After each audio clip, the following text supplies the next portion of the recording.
Thank you so much for attending my presentation about Joshua, the unit with the best drip in the entire franchise, and first let's talk about his traits. Joshua joins in Chapter 5 and is the last new character to join Erica's party before she regroups with her brother in Chapter 8. His bases are decent for his join time, with very, very good skill and speed. He comes with a killing edge and a C rank in swords, which is the highest you'll find on any unit not named Seth at this point in the game.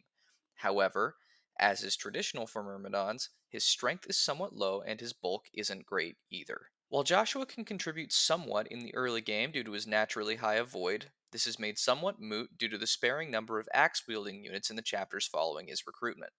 He lacks the 1 to 2 range options that every other combat unit up to this point, barring Erica and Colm, will possess. This can make him a hassle to use in the early game, and if he gets unlucky with his level ups, a downright detriment later on. Joshua's strength may start out decent, but his growth in it is only 35%, and his defense and resistance growths are only 20% each.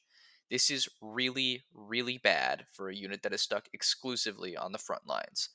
He can, however, be promoted fairly early due to his starting level of 5 and a hero crest available as early as chapter 10, which can help to soften the blow somewhat if his growths haven't gone the way you'd hoped. Joshua's biggest problem, really, is his redundancy, with no real niche to make up for it.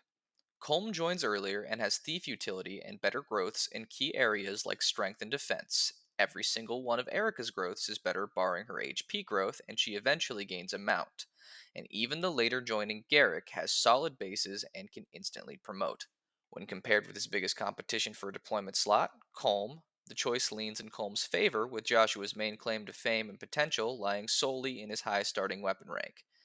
If Colm is raised, he won't compete for slots later on, as his thief utility will still allow him to always provide some utility to the team.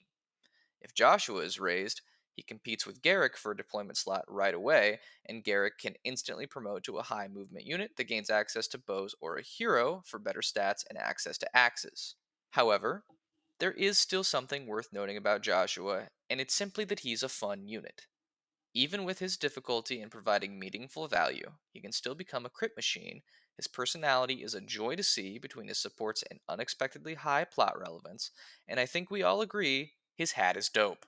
In conclusion, Joshua is often overshadowed by other units in his game, but is nonetheless a fun character for a casual playthrough.